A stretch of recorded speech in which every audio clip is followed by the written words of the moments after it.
Bonsoir et bienvenue dans édition spéciale. La frontière entre l'Asie et l'Europe est en pleine ébullition après l'Arménie et l'Azerbaïdjan. Voilà qu'un nouveau foyer de vieilles tensions éclate entre le Kyrgyzstan et le Tadjikistan. Le Kyrgyzstan vient d'annoncer ce dimanche la mort de 12 personnes supplémentaires lors des affrontements frontaliers avec son voisin cette semaine, portant son bilan à 36 Kirghizes tués et près de 140 autres personnes ont été blessées dans l'oblast et Batken, dans le sud-ouest du Kyrgyzstan, à la frontière entre ces deux pays d'Asie centrale. Il faut savoir que la frontière entre le Tadjikistan et le Kyrgyzstan est le théâtre de combats réguliers. Près de la moitié des 970 km de frontières communes est contestée depuis la chute de l'URSS sur fond de tensions pour l'accès aux ressources. Nous allons en parler avec le géopoliticien Luc Michel. Bonsoir. Bonsoir monsieur, bonsoir à mon collègue et à vos téléspectateurs. Merci d'avoir accepté. C'est un plaisir de vous retrouver. Le plaisir est partagé. Manuel Pouchelet est également avec nous. Bonsoir. Bonsoir monsieur et bonsoir à monsieur Michel également. Merci, vous êtes expert en géopolitique et sécurité. Alors tout d'abord, Luc Michel, face à cette grave flambée de violence, la pire depuis avril 2021, les deux pays sont convenus en urgence vendredi d'un cessez-le-feu. Ils se sont ensuite accusés l'un et l'autre de l'avoir violé à plusieurs reprises. Pourquoi ce vieux conflit a-t-il ressurgi maintenant ? Ce sont des conflits qui sont surgis lors de l'explosion de l'Union soviétique et qu'on a laissé sans solution définitive. Depuis un an, toute l'Asie centrale est plongée dans le chaos et je soupçonne les Américains de faire étendre ce chaos.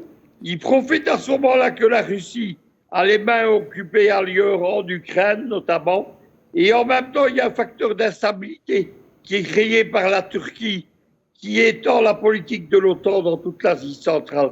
Donc c'est un moment clé pour la région, à un moment justement où Chinois, Russes et Iraniens tentent de pacifier la région. Très bien, nous allons voir ce qu'en pense Manuel Pouchelet. Pourquoi ce vieux conflit ressurgit-il maintenant, selon vous ? Alors, ce vieux conflit ressurgit pourquoi ? Je pense qu'il y a plusieurs raisons. Dans un premier temps, il y a un agenda électoral en Chine avec le congrès du PC au mois d'octobre. On a une fenêtre, entre guillemets, je dis bien entre guillemets, opportune avec la crise ukrainienne qui mobilise Moscou sur sa partie Est. On a des Américains qui arrivent avec des midterms. On a aussi, et je pense que ce conflit s'explique en partie depuis le départ des Américains d'Afghanistan, où le Tadjikistan et le Kyrgyzstan ont joué des rôles de base arrière. Ensuite, on a, M. Michel parlait on va dire de l'immixtion américaine. Moi, je peux vous le confirmer plus ou moins, puisque les Américains ont une politique de main tendue vers ces républiques d'Asie centrale qui sont enclavées et souhaitaient faire passer par l'Afghanistan, notamment, des oléoducs et autres gazoducs pour faire sortir ces ressources naturelles. Non seulement, avant, elles étaient reliées à Moscou, mais les infrastructures étaient vieillissantes, mais en même temps, si vous voulez, ça leur permettait un nouvel échappatoire en passant par le Pakistan, voire l'Inde. Donc si vous voulez, voilà. Maintenant, l'agenda mondial, le nouvel ordre mondial qui se dessine, trouve aussi malheureusement des réponses dans des républiques où la paix n'a pas été réglée de façon claire et précise au moment de la chute de l'URSS. Mais ce qu'on doit rajouter aussi, vous avez aussi des juxtapositions de populations qui cohabitent. Et forcément, vous mettez derrière tout ça des ressources naturelles et d'autres enjeux, forcément, vous avez l'équation parfaite pour faire une région explosive et instable et volatile. Oui, Monsieur Pouchelet, on l'a dit, il ne s'agit pas du seul conflit qui éclate à nouveau dans cette région. L'Arménie et l'Azerbaïdjan ont connu aussi des heures très tendues ces derniers jours. Ce dimanche, la présidente de la Chambre des représentants américaine, Nancy Pelosi, a accusé l'Azerbaïdjan d'être responsable d'affrontements frontaliers qui ont fait plus de 200 morts lors d'une visite à Erevan. Pourquoi les États-Unis sont-ils autant impliqués dans ce conflit ?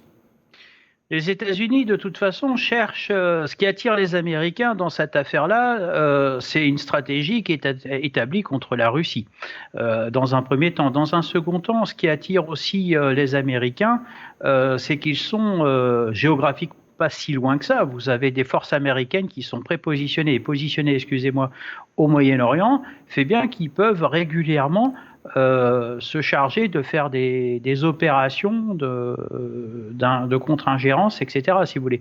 Donc les Américains ont une part de responsabilité. Maintenant, dans ce qui est l'Azerbaïdjan et l'Arménie, malheureusement, ça arrive mal. Pourquoi? Parce qu'on a quand même eu la visite de Madame von der Leyen, présidente de la Commission européenne, pour justement souscrire des contrats avec l'Azerbaïdjan. Et on s'aperçoit qu'elle a fait erreur. D'ailleurs, il y a quelques jours, il y a eu un échange houleux entre un député européen et Mme von der Leyen qui était présent lors de la session à Strasbourg, où il a carrément dit qu'elle pactisait avec l'ennemi et avec des propos très durs, si vous voulez. Ouais. Mais attention, il faut faire attention, nous sommes dans le Caucase, vous avez plusieurs sphères d'influence avec la Turquie, avec l'Iran, avec in extenso la Chine. Et puis, il y a toujours la Russie qui est présente. Mais si vous voulez, la préoccupation sur sa partie Est avec l'Ukraine la dessaisit un peu. Mais vous avez aussi d'autres sensibilités, je pense, alors j'espère ne pas me tromper, mais bon, ce qui se passe aussi du côté de M. Kadyrov, c'est pas non plus très glorieux dans cette affaire. Il y a, vous voyez, c'est cette imbrication de population, cette juxtaposition de peuples, de religions, de sensibilité et bien sûr de ressources naturelles. Donc forcément, vous avez le parfait cocktail, si je puis me permettre, qui permet de proposer cette situation. C'est très dangereux. Pourquoi? Parce qu'on arrive dans une situation, on arrive au seuil de l'hiver. Mais moi, ce qui me surprend dans cette affaire, c'est qu'on est au seuil de la période où il va faire froid. Il y a un conflit qui se déclenche. Alors que d'habitude, quand vous observez bien les conflits dans cette région, même dans les autres régions du monde, l'été est souvent propice aux conflits.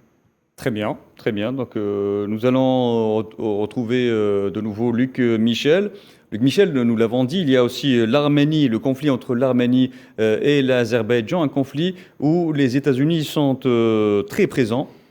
Pourquoi cet intérêt américain dans ce conflit et des prises de position, on l'a vu aussi? Les Américains ont deux techniques. Ils ont tout d'abord le plan A, c'est la tentative de prendre le contrôle direct des États. Oui. À l'occasion de l'invasion de l'Afghanistan, ils ont tenté de prendre le contrôle de toute l'Asie centrale à un moment donné où la Russie était en recul. En particulier, leur base principale était au Kyrgyzstan, mais leur principal État client était justement l'Azerbaïdjan. L'Azerbaïdjan est lié à la Turquie, qui est la deuxième armée de l'OTAN, et évidemment, elle est soutenue par Bruxelles. C'est la clé de la politique de partenariat oriental de l'Union européenne. Mais l'Union européenne s'est aperçue évidemment que c'était incompatible avec l'amitié avec l'Arménie. Contre eux, le contrôle ne marche plus. Et c'est le cas pour les Américains qui ont été éjectés par les Russes d'à peu près toute l'Asie centrale et qui viennent de devoir quitter sans gloire l'Afghanistan. Ils passent au plan B. Le plan B, c'est la fameuse géostratégie du chaos qui a été mise au point il y a longtemps, il y a 30 ans, dans une autre partie du monde, en Somalie. À partir de la géostratégie du chaos, il s'agit de contrôler à peu de frais des États qui sont livrés à des guerres civiles et à des guerres de voisinage. Voilà ce qui se passe. Il faut ajouter que tout ça, si vous permettez, est le résultat de la destruction de l'Union soviétique. Vladimir Poutine a dit que c'était la plus grande catastrophe géopolitique du XXe siècle, et il a raison. L'URSS assurait une Pax Sovietica depuis les années 20. Staline en particulier, qui était le commissaire bolchevico-nationalité avant de devenir le dictateur de l'Union soviétique, avait mis au point une géopolitique compliquée, en particulier dans le Caucase et en Asie centrale, qui neutralisait toute cette région au profit de Moscou. Et nous allons revenir justement. L'Union soviétique a été détruite, tout ça a disparu. Très bien. Nous allons revenir un petit peu sur le rôle que joue aussi la Russie dans ce conflit. Mais je propose de revenir sur la position affichée des États-Unis. Ne risque-t-elle pas d'attiser encore plus les tensions, selon vous, Luc Michel? Écoutez, la politique américaine est particulièrement hypocrite. Parce dans que le cas de l'Azerbaïdjan est accusé de mener, d'être le responsable de ces dernières tensions et de mener des actions illégales. Elle est encouragée depuis une quinzaine d'années. Dans une période géopolitique précédente, oui, il y avait une association qu'on appelait le GUAM, qui était une tentative détente dans le Caucase, l'OTAN, oui, et c'était déjà l'Azerbaïdjan qui était allié privilégié des Américains. Les Américains se sont servis des Turcs et des Israéliens pour armer l'Azerbaïdjan, et le conflit gelé qui existait au Nagorno-Karabakh, qui est une région peuplée d'Arméniens, mais qui territorialement appartient à l'Azerbaïdjan. Il y avait un conflit gelé depuis 1991. Les deux puissances, l'Arménie, avec à ses côtés le Nagorno-Karabakh et l'Azerbaïdjan étant de force égale. Les Turcs, avec l'aide des Américains, ont rompu cet équilibre. Ils ont réarmé l'Azerbaïdjan, l'ont équipé en drone et ils ont permis à ceux-ci de l'emporter dans la guerre de 2021 contre l'Arménie. C'est celle-ci qui continue aujourd'hui. L'Azerbaïdjan se sent pousser des ailes parce que justement, elle sait que l'Union européenne a besoin d'elle pour les fournitures de gaz et donc elle pense qu'elle a les mains libres à l'Arménie. Mais elle oublie. Elle aurait bien choisi avec le déclenchement du conflit en Ukraine. Ouais. Mais allez-y, monsieur Michel. Il y a un poids des communautés arméniennes en Occident, en particulier en France et aux États-Unis, qui n'est pas calculé par les Azaris. Et c'est ça leur problème, c'est-à-dire ils ne se rendent pas compte du poids des lobbies pro-arméniens en France ou encore aux États-Unis. Moi-même, j'ai monitoré des élections en Arménie en 2013 et j'ai été surpris de l'influence du lobby parlementaire français dans cette région. C'est également valable aux États-Unis. Ça perturbe évidemment le jeu occidental de soutien à l'Azerbaïdjan. Très bien.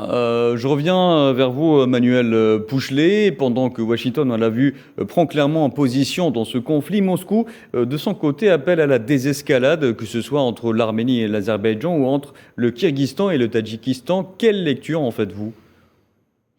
De toute façon, si vous voulez, la Russie, paradoxalement, essaye un discours de paix qu'elle ne peut pas tenir avec l'Ukraine, voyez-vous. Elle sait que ces régimes lui sont, entre guillemets, inféodés, parce que le dirigeant de l'Azerbaïdjan est fidèle à M. Poutine. Maintenant, ce que M. Michel vient de dire est très important. Il y a aussi une stratégie américaine d'encerclement de l'Iran avec le Caucase. Et ils sont passés par Israël avec des déploiements de matériel en Azerbaïdjan pour espionner l'Iran. Et ce qui risque, en fait, si vous voulez, vous vous retrouvez dans ce Caucase qui a toujours été instable, avec une situation très délicate. Et vous avez, par exemple, il faut que l'Iran tienne, parce qu'à sa frontière est, vous avez l'État islamique. Vous avez aussi en Azerbaïdjan, qui sert de base arrière à Israël, les mollahs deviennent nerveux. On arrive à la fin du règne, si je permets, de Ali Khamenei, le guide suprême, et c'est M. Raïssi qui va lui succéder. Donc attention, une amie iranienne avait dit, attention, ils ne savent pas encore, en parlant des Américains, qu'ils sont en train de remordre la queue du lion. Et il faut faire attention, son expression est parlante, si vous voulez, où on arrive avec un jeu d'alliance. Les Américains sont source d'immixtion. Pourquoi ? Parce que ça fait aussi fonctionner leur système militaire. Mais dans cette région, ils essayent d'avoir un précaré, mais en même temps, ils y font aussi intervenir de manière très maladroite, et ça je tiens à le souligner, malheureusement pour l'Arménie, l'Union européenne avec ce voyage de Mme von der Leyen au nom des ressources naturelles et notamment le gaz de Bakou, si vous voulez. La situation est délicate. Maintenant, la Russie, si vous voulez, elle a besoin d'une sécurité dans cette partie. Pourquoi ? Parce que M. Poutine a parfaitement conscience qu'il s'opère un tournant dans la crise ukrainienne. C'est peut-être encore un peu trop tôt, mais il faut se méfier des Russes parce que quand on regarde leur histoire au niveau militaire, si vous voulez, ils reviennent toujours là où ils ont été chassés. Donc là, il faut faire attention et crier victoire est hélas beaucoup trop tôt. On ne sait pas combien de temps va durer cette crise ukrainienne, mais en attendant, les alliances et les chefs d'État que M. Poutine soutient dans la région sont en difficulté. C'est pour ça qu'il recherche cette paix, parce qu'il sait pertinemment que le Caucase, et on l'a vu notamment à Moscou, a été capable de porter des coups et des attentats dans la capitale russe. Donc, si vous voulez, ça risque de desservir la politique ultra-sécuritaire de M. Vladimir Poutine. D'où la position de Moscou. Très bien, Luc Michel, on vient de l'évoquer. Moscou et Washington ont adopté des approches très différentes dans ces conflits. Pendant que Washington prend clairement position, Moscou appelle plutôt à la désescalade. Quelle lecture en faites-vous ? Mais il faut comprendre quelque chose, c'est que jusqu'à une période récente, c'est-à-dire environ 2 ans, Oui. nous étions face à un grand échiquier où s'opposaient des Blancs américains contre des Noirs russes. Mais la situation est devenue plus complexe. Tout d'abord, la Russie considère qu'elle est chez elle dans ce qu'elle appelle l'étranger proche et elle essaye d'unifier dans son projet eurasiatique la région.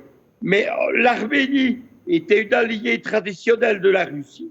Et le régime arménien actuellement est issu d'une révolution de couleur pro-occidentale et anti-russe. Donc les Russes ne sont pas mécontents de voir affaibli le régime arménien par l'Azerbaïdjan. Tout cela explique les rapports d'équilibre qui se passent actuellement. Mais il est bien certain, évidemment, que ce sont la politique américaine et turque qui est en train de tout perturber. Il faut dire un mot de la Turquie pour comprendre ce qu'elle fait là-bas. La Turquie a un projet géopolitique qu'on appelle le pantouradisme, c'est-à-dire l'unité dans une sphère culturelle pro-turque et dans une sphère économique de tous les peuples d'ethnie turque. Dans les années 1920, le pantouradisme était représenté par l'ancien dirigeant jeune turc, Enver Pacha. Ils ont fait une guerre contre la Russie bolchevique qu'ils ont perdue pour contrôler la région. Les bolcheviks s'en sont emparés. Mais les Turcs, avec Erdogan, ont restauré, à partir des années 2010-2015, le projet pan-turc. Et la Turquie a son agenda propre qui est encouragé par les États-Unis. C'est donc un jeu complexe qui n'oppose plus seulement Russes et Américains, mais qui oppose Russes, Américains, Turcs, Israéliens, mais également, comme l'a dit mon collègue, Iraniens.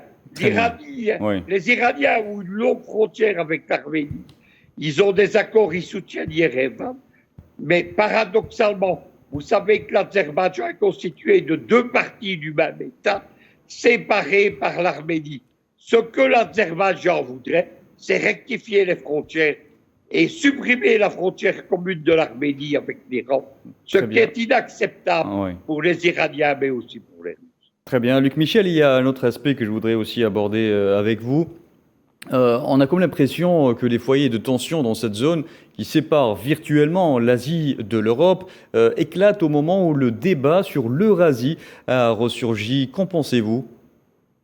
Mais oui, il s'agit. Les Américains se rendent compte qu'ils sont en train de perdre la main en Eurasie.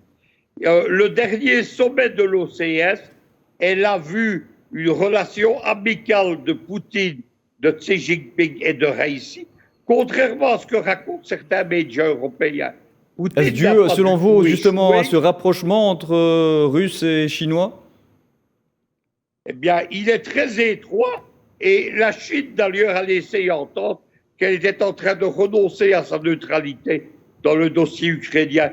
Il y a en particulier les déclarations du numéro 3 chinois qui sont tout à fait pro-russes. À partir de ce moment-là, les Américains ont intérêt à perturber au maximum l'OCS et à ne pas permettre ce processus d'unification. Vous savez qu'il y a des théories géopolitiques qui sont celles du géopoliticien belge Thiriard et de l'américain Zbigniew Brzezinski sur l'unification de l'Eurasie. L'Amérique, pour contrôler l'Eurasie, doit empêcher la Russie de contrôler l'Asie centrale et le Caucase, et la Russie, pour repousser l'Amérique, doit contrôler ces 2 régions. À partir du moment où les Américains sont en train de perdre la main au profit de la Russie, ils ont tendance, évidemment, je vous l'expliquais, à projeter leur géostratégie du chaos pour nuire à la fois à la Russie, à l'Iran et à la Chine.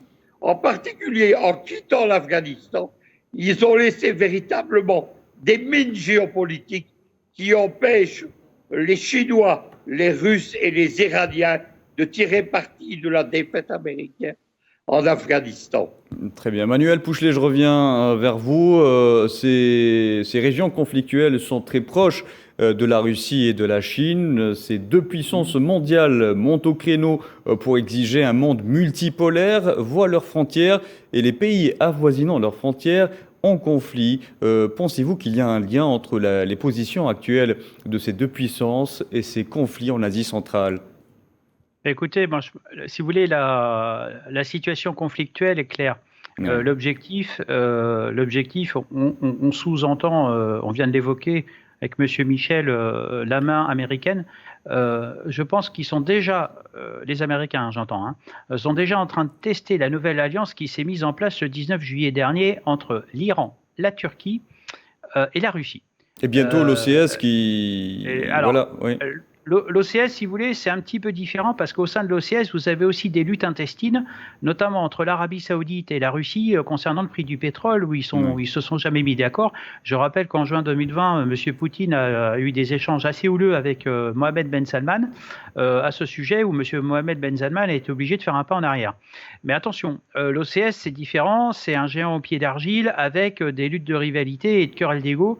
Dont eux-mêmes ont conscience, mais si vous voulez, n'arrivent pas à gérer. Voilà, on dirait manager, mais on va dire gérer plutôt. Maintenant, vous avez aussi cette stratégie est aussi le blocage volontaire des nouvelles routes de la soie qui fait peur à beaucoup de monde. Et pour que ces nouvelles routes de la soie entre l'Est et l'Ouest puissent fonctionner, il vous faut une sécurité maximale.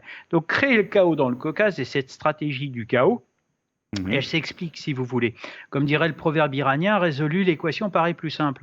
Mais quelque part, vous êtes aussi confronté à des luttes d'influence et pour l'instant, à cause de la pandémie, les derniers passages, quand vous regardez le dernier passage du secrétaire d'État américain, qui était quand même Mike Pompeo, M. Blinken, qui maintenant fait partie de l'équipe de M. Biden, s'est peu rendu dans la région quand on voit, alors que l'administration Trump multipliait, si vous voulez, les déplacements. Il y a quand même une stratégie américaine qui est beaucoup plus discrète, mais qui n'a pas baissé sa garde, si vous voulez.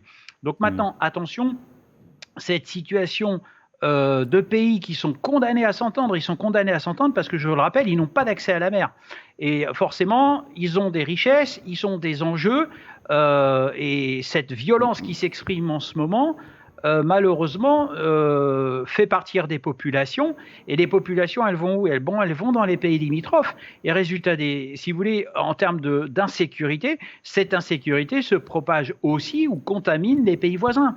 On a d'autres enjeux aussi. On ne parle pas de l'Inde, on ne parle pas assez de l'Inde, mais l'Inde aussi se retrouve exposée. Elle se retrouve au carrefour entre le Pakistan et la Chine, et puis d'ici très peu de temps, d'ailleurs ça a été annoncé de manière officielle par les derniers recensements de population, vous avez une population indienne qui va dépasser celle de la Chine. Donc si vous voulez, d'ici quelques années à peine, vous allez avoir une redistribution des cartes, donc une redéfinition, mais retenons pour les téléspectateurs ce soir, sans être trop compliqué, cette situation volatile dans le Caucase répond aussi à la stratégie américaine d'endiguement de la Chine et de la Russie, comprise, qu'on soit bien d'accord. Voilà. Très bien. Luc Michel, je vais vous poser un petit peu la même question d'une manière un petit peu différente. La Chine et la Russie seraient-elles en train de payer leur position puisque ces conflits éclatent à leurs frontières ? Non, il faut plutôt comprendre que les Américains, tout d'abord, ont commis 2 erreurs stratégiques. Biden a voulu diviser le monde en 2 blocs. D'un côté, les régimes libéraux, les démocraties libérales, qui sont aussi des puissances maritimes, comme les États-Unis, la Grande-Bretagne, la France, l'Australie ou le Japon. Face à eux, il y a des régimes que Biden qualifie de libéraux, c'est-à-dire la Chine, la Russie, l'Inde ou encore l'Iran, et qui sont de vieux États continentaux. C'est la première erreur de Biden, c'est d'avoir unifié ses ennemis. La seconde erreur, c'est d'avoir choisi la guerre sur 2 fronts, c'est-à-dire de faire la guerre à la Russie en mer Noire et en Méditerranée, et de faire la guerre à la Chine en mer de Chine. face au rapprochement de Téhéran, de Moscou et de Pékin, qui sont un bloc eurasiatique unifié avec des affinités stratégiques communes, les Américains évidemment n'ont pas d'autre solution que de perturber cette alliance en faisant étendre le chaos à peine de perdre cette guerre. Très bien, c'est peut-être la dernière question, Luc Michel. J'ai envie aussi de la poser à Manuel Pouchelet. Alors tout d'abord, Luc Michel, il y a aussi cet acteur qui dérange dans la région, les Occidentaux. Il s'agit de l'Iran. Ce pays est aussi dans le collimateur, selon vous? Oui, tout à fait. Je vais même dire que l'Iran est plus encore l'ennemi prioritaire que la Russie ou la Chine.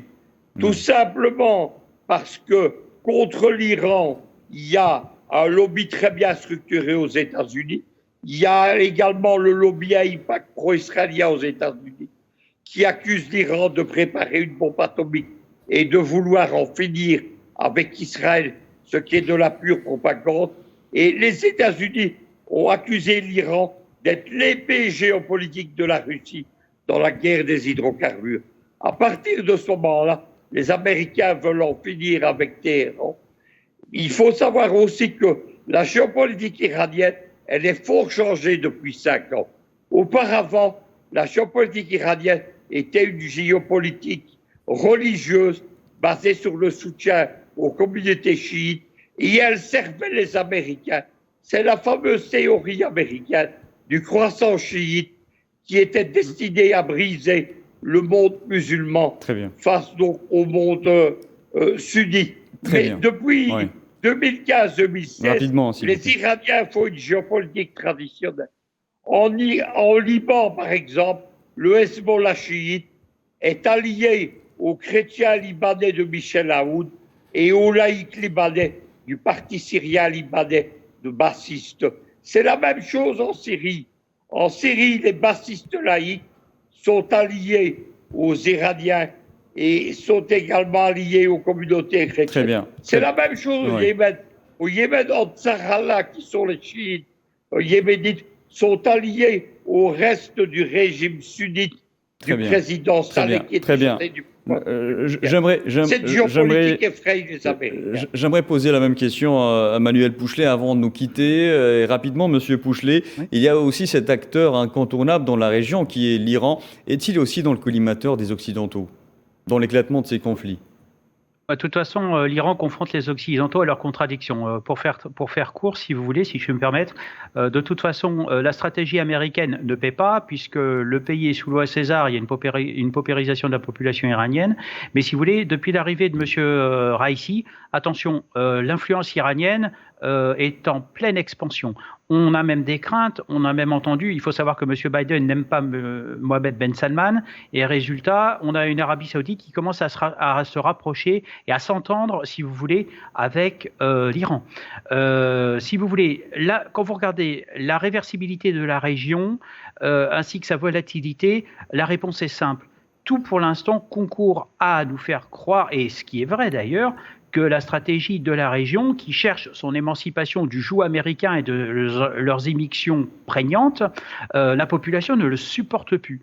Donc si vous voulez, on se retrouve avec un jeu stratégique, y compris avec la Russie, puisque la région doute maintenant de la Russie et de ses capacités. Mais attention, on a bientôt la Chine qui va s'inviter dans l'équation, qui risque une redistribution des cartes avec pas forcément les mêmes atouts à tout le monde. Voilà, ce sera le mot de la fin. Très bien, merci Manuel Pouchelet, vous avez tout dit. Donc, je vous remercie d'avoir participé à cette émission, Monsieur Pouchelet. Je rappelle que vous êtes expert en géopolitique et sécurité. Je remercie également le géopoliticien Luc Michel. Merci d'avoir été avec nous. C'est un plaisir. Plaisir partagé. Donc cette émission touche à sa fin. Vous pouvez revoir ce programme sur le site d'Al24 News ou à travers nos différents réseaux sociaux en scannant le QR code qui s'affiche en bas de votre écran. Excellente soirée.